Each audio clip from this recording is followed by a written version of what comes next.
27 janvier 1986. Vision de Sujata.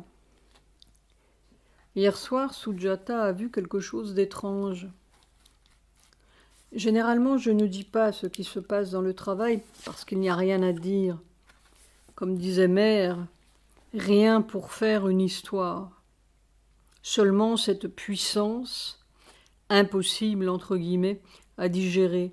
Pas de vision, pas d'extase, pas d'expérience. On ne sait même pas en quoi consiste l'expérience, sauf qu'il faut supporter et assimiler quelque chose d'inconnu au système humain. Et puis ce trou, à travers des couches innommables, et puis, ou d'abord. Mais il ne semble plus rien sortir de ce trou, sauf cette puissance, P majuscule, dense. Il y a longtemps que je n'ai pas vu d'horreur, sait-on jamais. Hier soir donc, avant de se retirer dans sa chambre, Sujata a posé quelques minutes sa tête sur ma poitrine et elle a vu deux choses. D'abord une boule de lumière diverses, bleu saphir, bleu léger, divers bleus cernés d'un bleu saphir. Il y avait un peu de vert aussi, et au centre une flamme bleue qui dansait. Puis elle allait se lever lorsqu'elle a vu autre chose, ou la suite de cette boule de lumière. Cette boule de lumière s'était élargie jusqu'à devenir grande comme sa main, toujours avec les mêmes lumières, et au centre, il y avait un enfant tout bleu, tout formé. Qu'est-ce que c'est que cet enfant tout bleu, tout formé? Ils diront que c'est un enfant avec des troubles aortiques. Il ne s'agit pas de vaincre la mort, il s'agit de vaincre la vie qui est la mort. C'est cela l'autre énergie. Pourquoi il demande ce que c'est que cet enfant? C'est l'enfant nouveau dont il est enceint. Après-midi, c'est une massivité inimaginable. Soir, je pense à Einstein. L'énergie égale la masse par le carré de la vitesse. Si j'étais mathématicien, je comprendrais peut-être mieux ce qui se passe ou ce qui passe dans mon corps. 28 janvier 1986. On croit en avoir fini avec des horreurs. Et ce n'est pas plutôt dit que l'ennemi, E majuscule, vient vous réclamer « its pound of flesh », sa part de sang, impitoyablement, avec une cruauté qui semble chaque fois se surpasser. Combien de temps encore? C'est vraiment la racine de tout le malheur humain. Pourquoi dois-je porter pareil fardeau? 29 janvier 1986. Il y a quelque chose qui se venge avec férocité. Je me souviens de Mère. Vous voulez changer la loi? Alors payez le prix.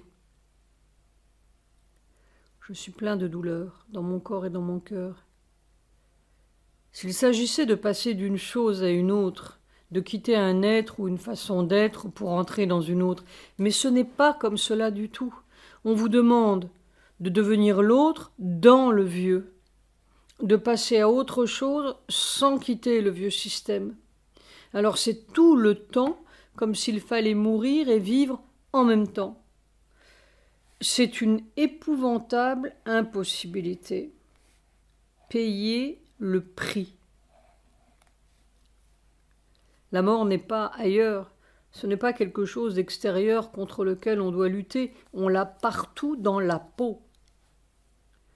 Ce n'est pas une maladie qui vous a au bout, comme un cancer qui évolue, c'est la vie même qui est la maladie. Et puis il y a un moment où l'on n'est plus rien que de la douleur des majuscules. Ah, Ah, je suis un fantôme? Point d'interrogation.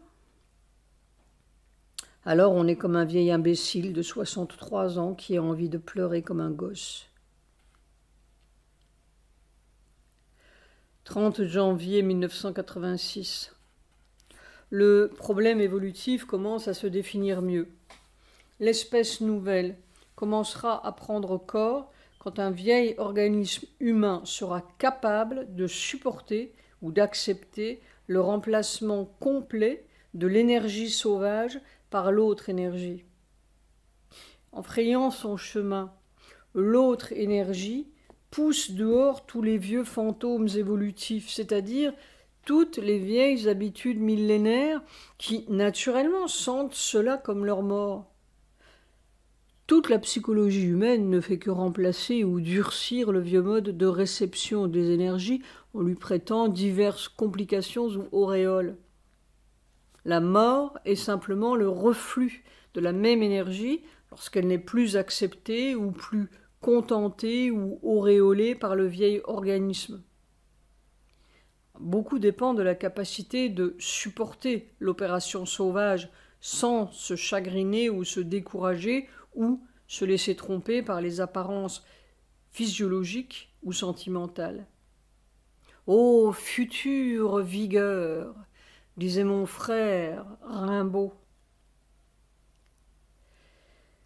31 janvier 1986.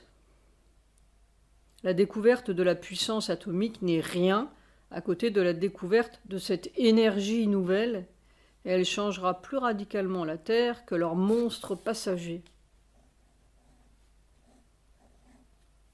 Je pense à ce que Sri Aurobindo disait dans Savitri. Il tirait les énergies qui transformeront un âge. J'étais loin de comprendre la puissance physique et physiologique de ces énergies-là. Et nous ne savons pas encore leurs effets incalculables. On assiste à la naissance d'un formidable Niagara inconnu dont on ne connaît pas encore l'utilisation ni le parcours. En fait, c'est une vie nouvelle qui naît sur Terre.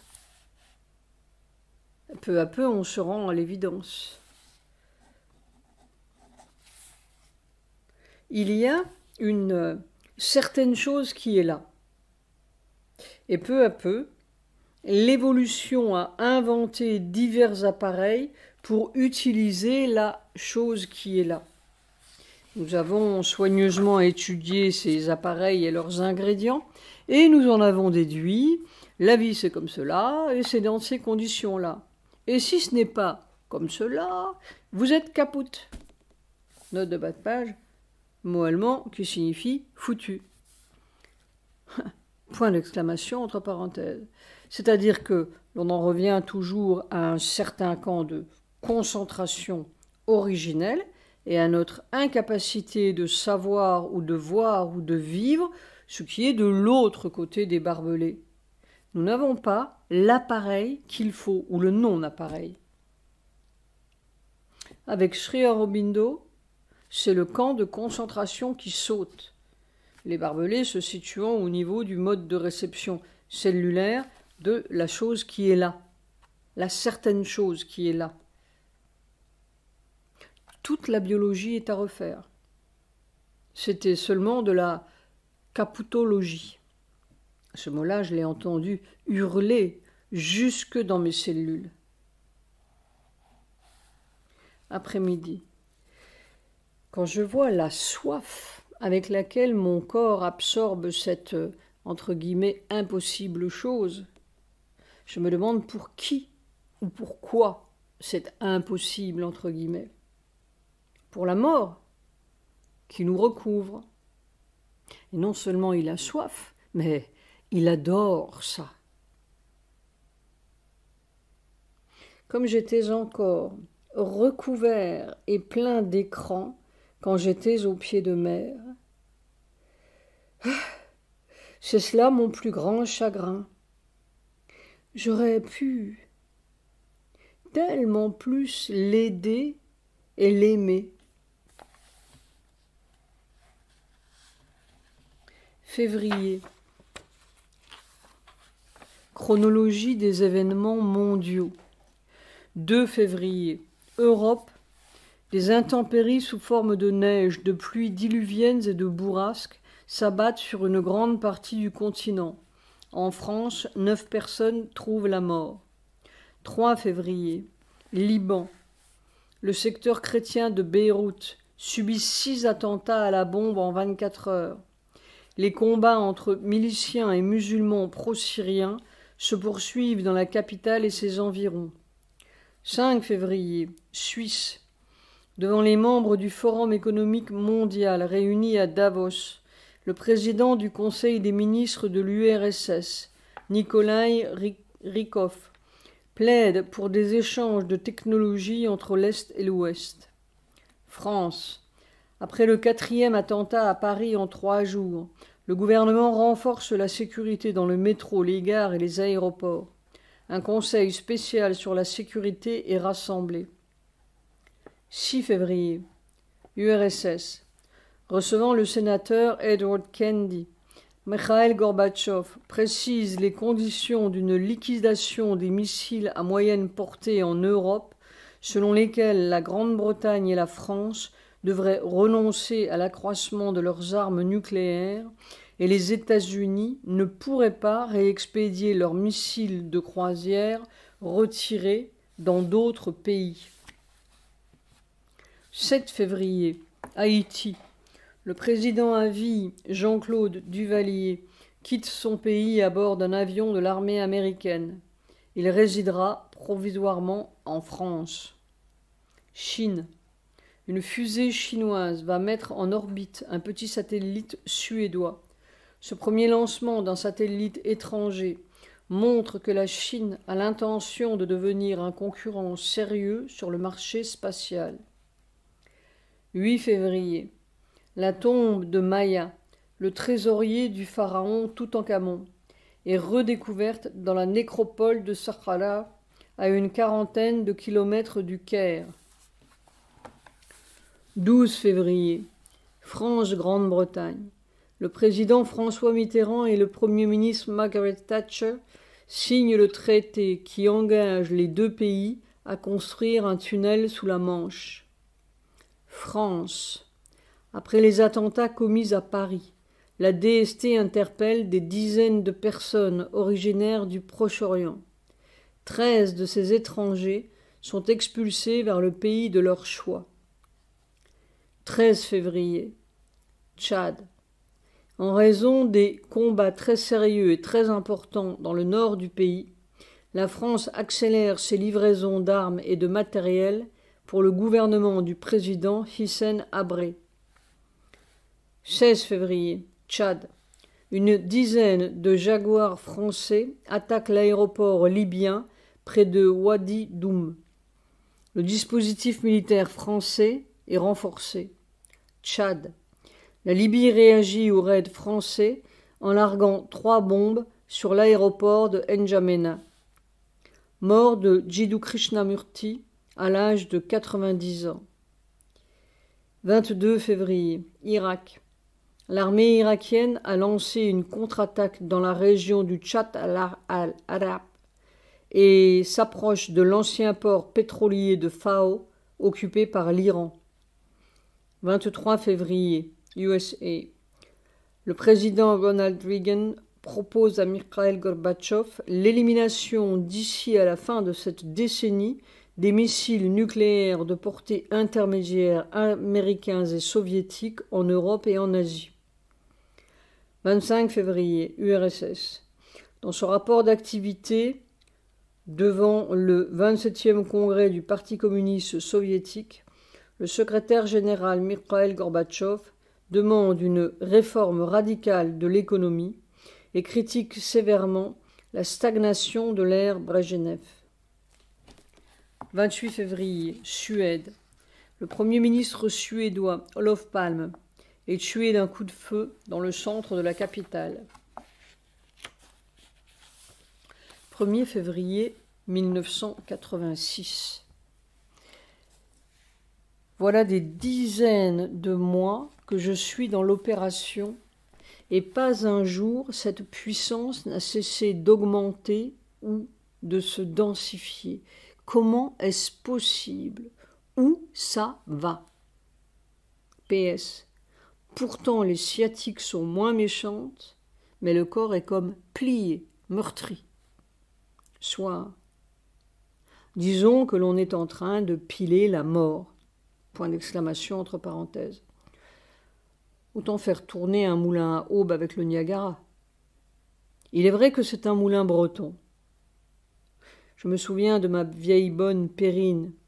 Bernard, t'es un entêté. C'est ce qu'on appelle de l'action directe. Le moulin est directement transformé en farine.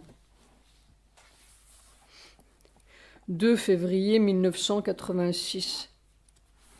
L'expérience quotidienne du corps, de plus en plus irréfutable, évidente, convaincante pour lui.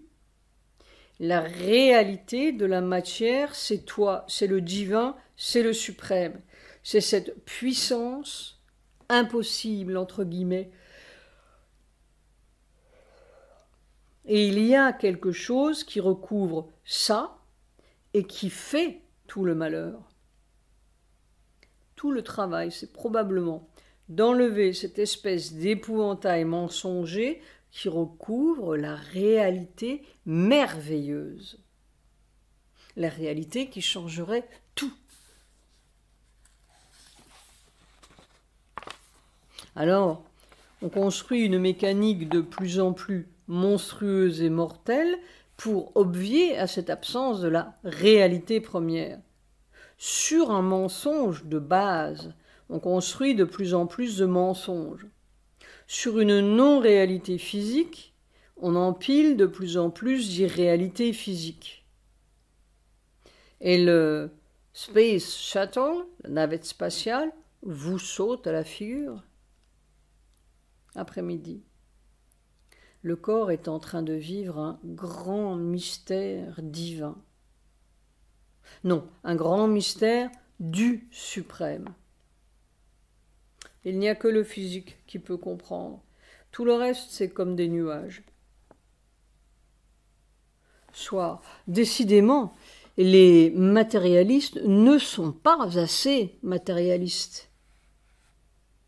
Mais tant qu'on est dans l'horreur, H majuscule, elle est tout à fait horrible. Les fantômes nous obligent à la réalité, R majuscule. C'est-à-dire qu'ils doivent devenir assez cuisants pour que l'on cherche vraiment la porte de sortie ou le barbelé de sortie. 5 février 1986. Ce corps se démolit de plus en plus. Je ne comprends pas pourquoi. Si l'on peut transformer de la matière en énergie, on ne peut pas inversement transformer de l'énergie en matière, sauf au niveau particulaire, subquantique. C'est-à-dire qu'il y a quelque chose de faux dans leurs équations, ou une donnée inconnue dans le passage de l'énergie à la matière. Mère disait qu'elle avait pu donner un corps à cet être qui a fait la révolution chinoise, jusqu'au niveau vital. Mais elle n'aurait pas pu le rendre plus matériel. Il y a un passage du niveau vital au niveau matériel qui reste un mystère. Et j'ai l'impression que mon corps est en train de vivre ce mystère-là, ce passage-là. C'est-à-dire que le vrai mystère, c'est notre physique, ce que nous comprenons ou sentons ou voyons comme matière. Il y a cette énergie formidable, plus dense que tout ce que nous connaissons comme matière, d'une part, et d'autre part, ce vieux corps de matière physique qui a l'air de se démolir de plus en plus. Est-ce que celui-ci peut aider à matérialiser celle-là, ou est-ce qu'il va se volatiliser dans cette énergie-là? Il y a quelque chose qui se volatilise, entre guillemets, ou se pilonne, entre guillemets, sans aucun doute. Mais est-ce que l'autre va pouvoir prendre la place?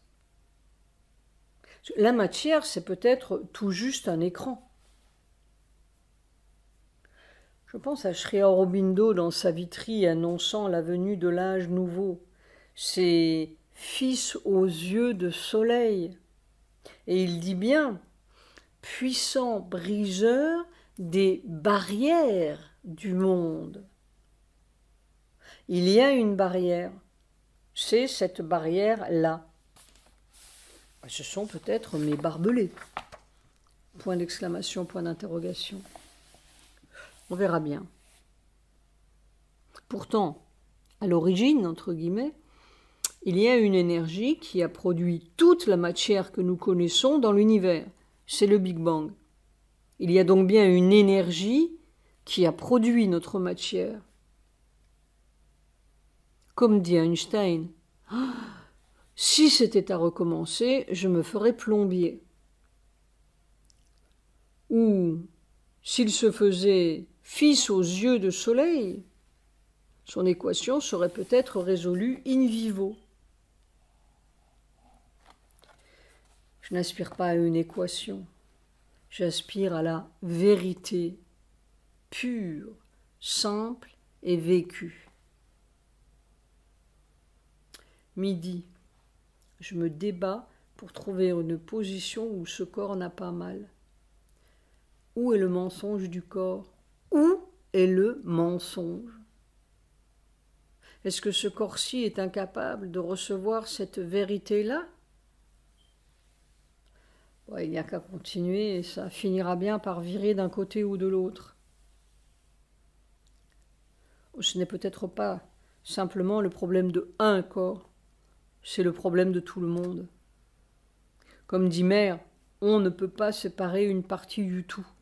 Alors, il n'y a qu'à continuer à injecter cette énergie-là dans la vieille matière, jusqu'à ce que le grand mensonge soit détruit. Et s'il cède en un point, ça cédera partout. On ne peut évidemment pas définir le problème ou l'obstacle. S'il était défini, il serait résolu ou surmonté. Non, ce n'est évidemment pas quelque chose à comprendre, mais à devenir. Qu'est-ce que le poisson peut comprendre à la matière non aquatique? C'est probablement une sorte de matière mystique et épouvantable. C'est dans l'obstacle que se fabrique le nouveau moyen. 6 février 1986, vision. La nuit dernière, 5-6, j'ai découvert que j'ai dû avoir une vie d'esquimau. Il y avait un enfant esquimau après toute une longue histoire et je l'aimais beaucoup. Note de bas de page, des histoires de partage de territoire auxquelles je ne comprenais rien. Il y avait aussi une pierre sculptée représentant un animal avec 2 longues dents recourbées, un peu comme un morse, et j'attachais de l'importance à cette pierre, je la cachais. J'ai eu des vies sauvages, des belles. Mais je ne voudrais rien revivre de tout cela. Du coup, je me souviens de ma passion pour le pôle Nord quand j'étais enfant. Après la guerre, je voulais aller au Groenland. Mais alors, ce qui est vraiment curieux, c'est que ce soir, ma douce a fait un petit dessin, elle ne savait rien. Et elle m'a dit, voilà, 2 esquimaux. Curieux. Cela n'arrange pas les choses sous l'équateur.